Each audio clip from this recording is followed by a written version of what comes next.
Hello, welcome back to my channel. This is a weekly reading update where I will talk about the books I'm reading now and some of the things that I got from the library since the last time that I gave an update about a week ago.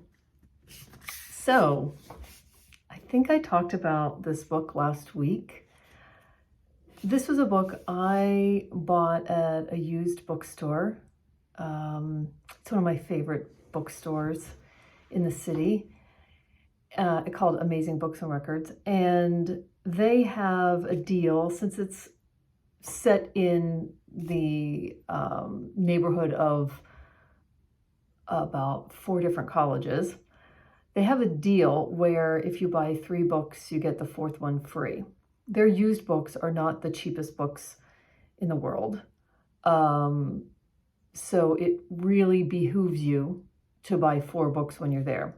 So I go a couple times a year, maybe 3 times a year, and I have a list, and I want to see if they have some things that I really want to own, and then I can buy 4, which then makes the cost of each book much less. So this was one of them, and it's a rare hardback book for me. I don't own, I think I can maybe count on one hand how many hardbacks I own, but it's also a beast. It's 600 pages, and I saw somebody on Bookstagram reading this book right at the beginning of January, and I got enthusiastic about it. I think the person that I'm connected with on Bookstagram is in the UK, because that version has a really pretty cover. This cover is probably the most bland cover you could try to make. And I said, because I was influenced, that since I'd heard so much about this book and so many people love this book, that I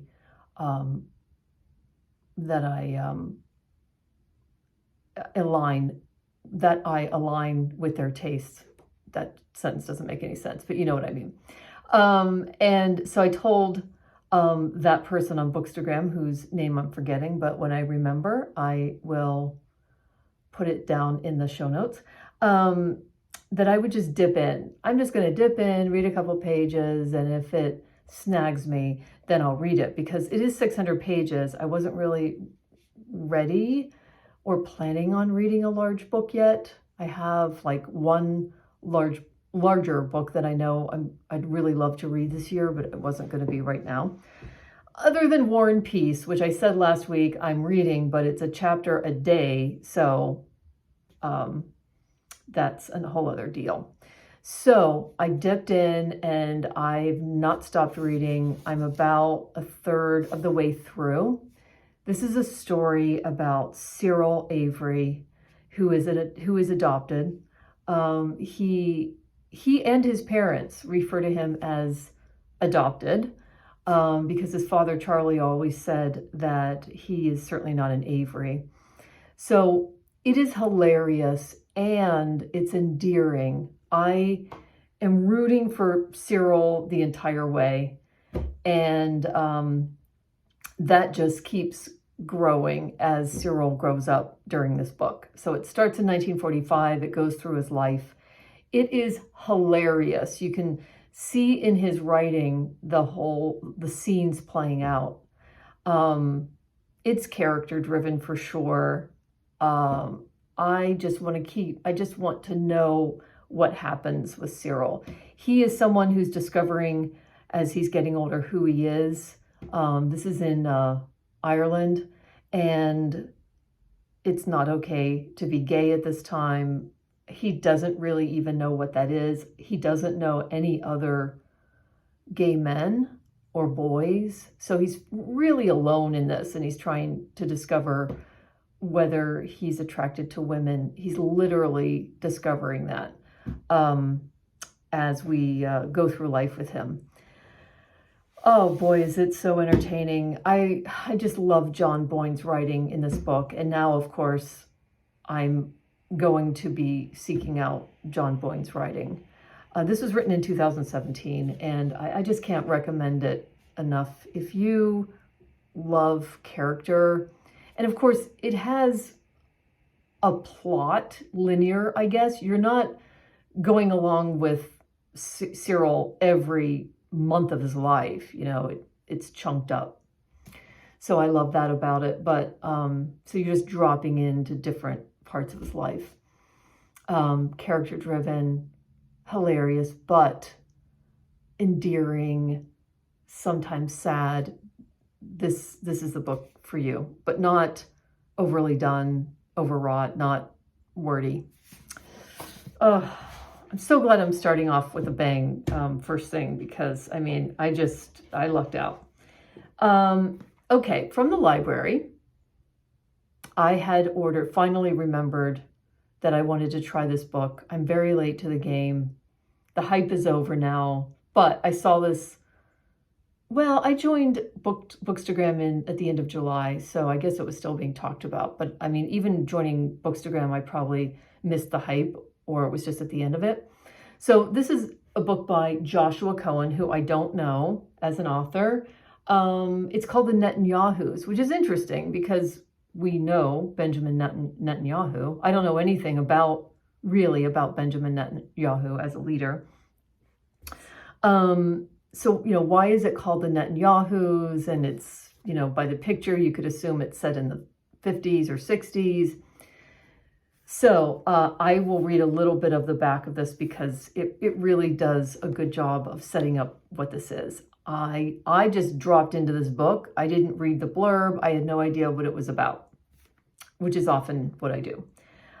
Corbin College, which in reality is Cornell, but he's changed the name. Corbin College, not quite upstate New York, winter 1959 to 60. Reuben Bloom, or Blum, but Bloom, a Jewish historian, but not a historian of the Jews, is co-opted onto a hiring committee to review the application of an exiled Israeli scholar specializing in the Spanish Inquisition. When Benzion Netanyahu shows up for an interview, family unexpectedly in tow, Bloom plays the reluctant host to guests who proceed to lay waste to his American complacencies, mixing fiction with nonfiction, campus novel with the lecture, and so on and so on. I totally agree with, obviously, he's mixing fiction with nonfiction, because at first I started reading this novel and I was lost. I didn't know, was I supposed to know something about the Netanyahus? So I Googled Benzion Netanyahu, who's apparently the father of Benjamin Netanyahu, the person that in present day we know. And I think he actually was a professor at Cornell, if I'm remembering that right, coming over from Israel. I don't know if his experience is documented and that's why it's written about like this, or if Joshua Cohen is just completely taking this situation on and just making it into a very funny book. And when you get to parts where Benzion Netanyahu is sharing his knowledge, because he's somebody who's kind of being made fun of in a way, because the situation, the interactions between Reuben Bloom, and Benzion Netanyahu are hilarious. So when Benzion opens his mouth and starts actually teaching history, it's so interesting. It's so impressive. The writing, I really connect with. This again is character driven.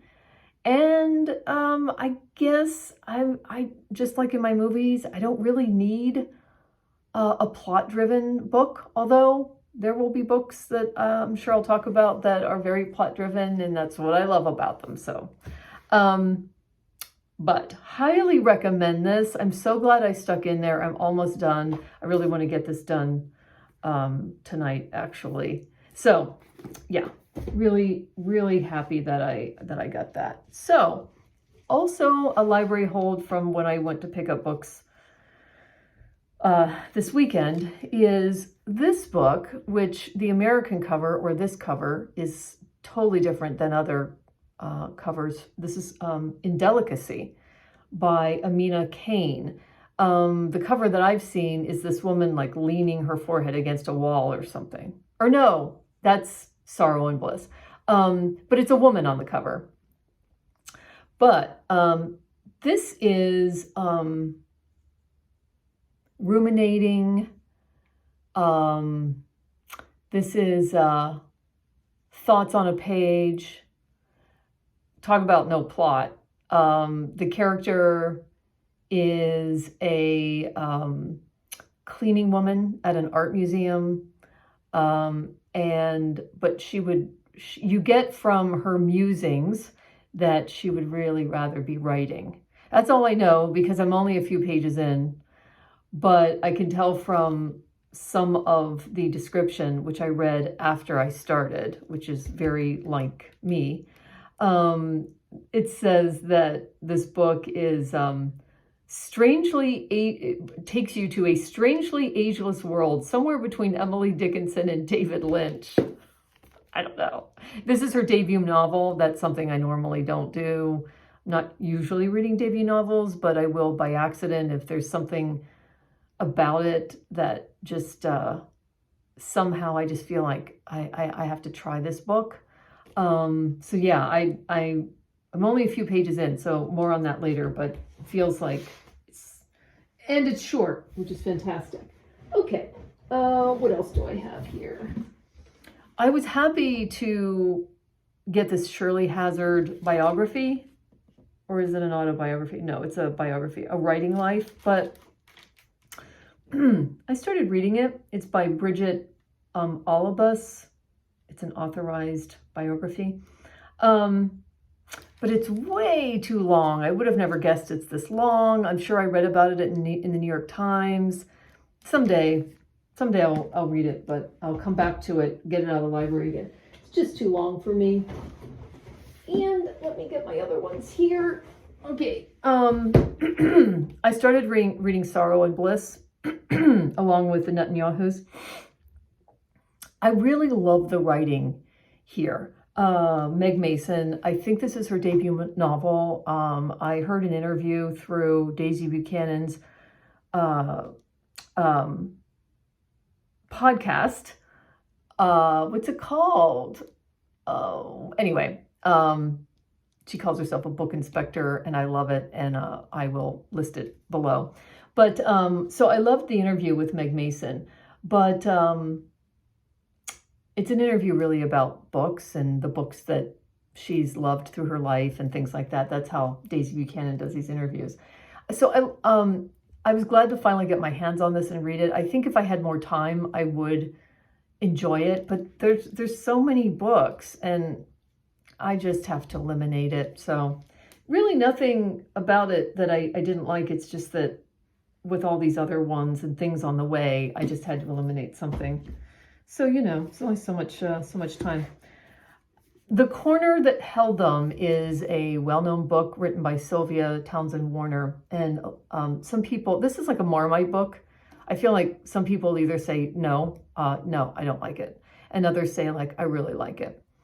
I don't think this is the right book for me at this time. I think it's about it's a historical novel, which right away is challenging for me.